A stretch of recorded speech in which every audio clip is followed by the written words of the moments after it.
તો આશા રાખું છું કે તમે બધા સહકુશળ હશો. હું પણ સહકુશળ છું. આજે 30 જુલાઈ 2026નું કરંટ અફેર લઈને તમારા માટે હાજર થઈ ગયો છું. તો ચાલો મોડું ન કરતા આજનો વિડીયો શરૂ કરીએ છીએ. એની પહેલાં કહેવા માંગીશ કે ચેનલ પર નવા છો તો સબસ્ક્રાઇબ કરી લેજો. વિડીયો પસંદ આવે તો એક લાઇક કરી દેજો અને ભાઈબંધ દોસ્તાર ફેમિલી મેમ્બર સાથે વિડીયો શેર જરૂર કરજો, જે પણ લોકો ગવર્મેન્ટ એક્ઝામની તૈયારી કરે છે. કારણ કે દરરોજ લોંગ વિડીયોમાં કરંટ અફેર્સ અને શોર્ટ વિડીયોમાં જનરલ નોલેજ લઈ અને આવતો રહું છું અને તમને અપગ્રેડ કરતો રહું છું. ચાલો મોડું ન કરતા આજનો વિડીયો શરૂ કરીએ છીએ. 30 જુલાઈ 2026 કરંટ અફેરનો પહેલો પ્રશ્ન છે, માલાબાર ગોલ્ડના બ્રાન્ડ એમ્બેસેડર કોણ બન્યા છે? ઓપ્શન એ છે MS ધોની, બી છે વિરાટ કોહલી અને સી છે અમિતાભ બચ્ચન. સાચો જવાબ છે MS ધોની. માલાબાર ગોલ્ડ ભારતનું એક અગ્રણી જ્વેલરી બ્રાન્ડ છે. માલાબાર ગોલ્ડ ઉચ્ચ ગુણવત્તા અને વિશ્વસનીયતા માટે જાણીતું છે.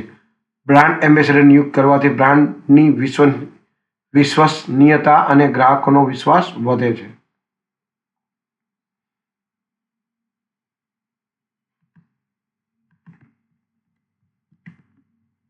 બીજો પ્રશ્ન છે, પર્યાવરણ પ્રદર્શન સૂચકાંક ભારતમાં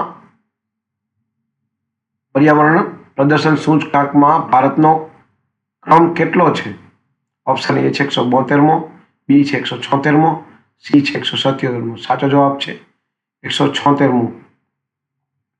ડિટેલમાં જઈએ તો EPIAL અને કોલંબિયા યુનિવર્સિટી દ્વારા વિકસિત સૂચકાંક છે. આ સૂચકાંકમાં હવા ગુણવત્તા, જળ સંસાધન, જૈવ વિવિધતા અને હવામાન નીતિઓને આધાર મૂલ્યાંકન થાય છે. EPI 2024 રિપોર્ટ મુજબ ભારતનો ક્રમ 176મો છે. અહીં યાદ રાખવાનું પરીક્ષામાં કે EPI 2024 મુજબ.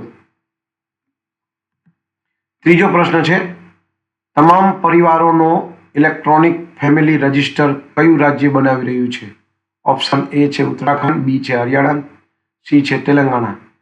સાચો જવાબ છે option C Telangana.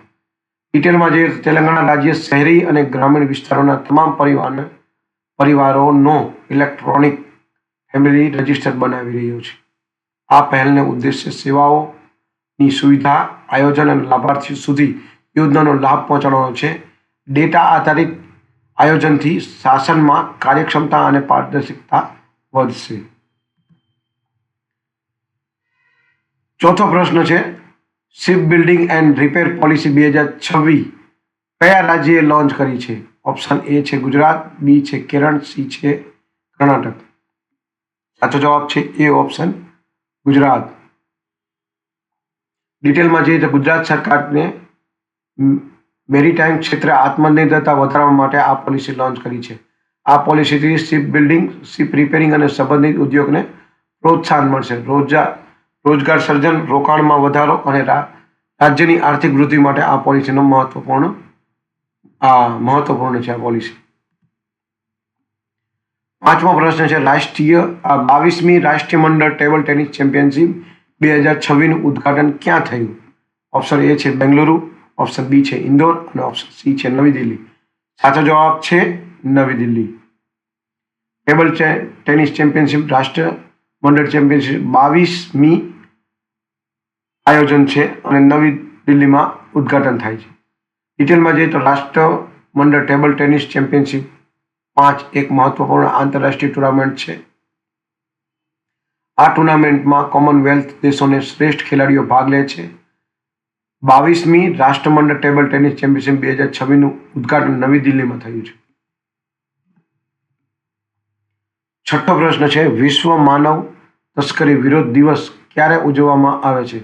Option A છે 1 મે, બી છે 15 ઓક્ટોબર અને સી છે 30 જુલાઈ. સાચો જવાબ છે 30 જુલાઈ. ડિટેલમાં જઈએ તો વિશ્વ માનવ તસ્કરી વિરોધ દિવસ દર વર્ષે 30 જુલાઈ ઉજવવામાં આવે છે. આ દિવસનું મુખ્ય ઉદ્દેશ્ય માનવ તસ્કરી અંગે જાગૃતિ લાવવાનું અને પીડિતાઓનો અધિકારનું રક્ષણ કરવાનું છે. માનવ તસ્કરી એક ગંભીર અપરાધ છે અને તેને રોકવા માટે વૈશ્વિક સહયોગ જરૂરી છે. સાતમો પ્રશ્ન છે, 57માં ભારતીય આંતરરાષ્ટ્રીય ફિલ્મ મહોત્સવ IFFI 2026નું આયોજન ક્યાં કરવામાં આવશે? ઓપ્શન એ છે આસામ, બી છે ગોવા, સી છે મધ્યપ્રદેશ. સાચો જવાબ છે બી ઓપ્શન ગોવા. ડિટેલમાં જોજો. ભારતીય આંતરરાષ્ટ્રીય ફિલ્મ મહોત્સવ IFFI વિશ્વના સૌથી જૂના ફિલ્મ મહોત્સવમાંનો એક છે. 57મો IFFI 2026 ગોવામાં આયોજિત કરવામાં આવશે. આયોજન દ્વારા ભારતીય સિનેમા વૈશ્વિક સ્તરે પ્રોત્સાહન મળશે. 8મો પ્રશ્ન છે, દુનિયામાં નાવિકોનો બીજો સૌથી મોટો પુરવઠો કરનાર દેશ કયો બન્યો છે? ઓપ્શન A છે ચીન, B છે ભારત અને C છે જાપાન. સાચો જવાબ છે ભારત, B. ડિટેલમાં જઈએ, ભારત વિશ્વમાં નાવિકોનો બીજો સૌથી મોટો પુરવઠો કરનાર દેશ છે. આ ઉપલબ્ધિ ભારતીય સમુદ્રી ક્ષેત્રની ક્ષમતા અને પ્રશિક્ષણના વિકાસને દર્શાવે છે. ભારતીય નાવિકો વિશ્વના વૈશ્વિક સમુદ્રી પરિવહનમાં મહત્વપૂર્ણ ભૂમિકા ભજવે છે.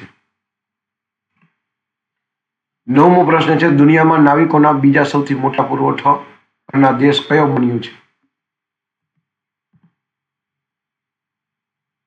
દુનિયામાં નાવિકોના બીજો સૌથી મોટો પુરવઠો કરનાર દેશ કયો બન્યો છે? ઓપ્શન C, B ભારત અને C ભારત હવે દુનિયાના નાવિકોનો બીજો સૌથી મોટો પુરવઠો. ભારત હવે દુનિયામાં નાવિકોનો બીજો સૌથી મોટો પુરવઠો કરનાર દેશ બન્યો. ભારત નાવિકોનો વિશ્વભર મર્ચન્ટ નેવીને મહત્વપૂર્ણ ભૂમિકા. આ સિદ્ધિ દેશની આર્થિક વૃદ્ધિ. દુનિયામાં નાવિકોનો બીજો સૌથી. બે એક જ પ્રશ્ન આવી ગયા.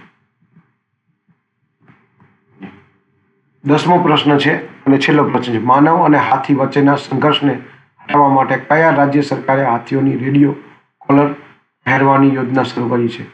A ઓપ્શન છે ઉત્તર પ્રદેશ, B ઓપ્શન છે ઝારખંડ, C ઓપ્શન છે ઉત્તરાખંડ. ડિટેલમાં જઈએ તો હાથીઓને રેડિયો કોલર પહેરવાની તેમની ગતિ અને સ્થાન અંગે રિયલ ટાઈમ માહિતી મળી શકે છે. GPS આધારિત રેડિયો કોલર જંગલ વિભાગને હાથીઓની હલચાલ ટ્રેક કરવામાં મદદ કરે છે. આ યોજનાથી માનવ હાથી અને સંઘર્ષ ઘટશે અને માલનું નુકસાન ટાળવામાં આવશે. તો આ હતા 30 જુલાઈ 2026ના કરંટ અફેર્સ અને તેના જવાબો. વિડીયો ગમ્યો હોય તો વિડીયોને એક લાઇક કરી દેજો. ચેનલ પર નવા છો તો સબસ્ક્રાઇબ કરીને રાખજો, કારણ કે દરરોજ લોંગ વિડીયોમાં કરંટ અફેર્સ અને શોર્ટ વિડીયોમાં જનરલ નોલેજ લઈ અને આવતો રહું છું અને તમને અપગ્રેડ કરતો રહું છું. તો આજ માટે આટલું જ. જય હિન્દ, વંદે માતરમ.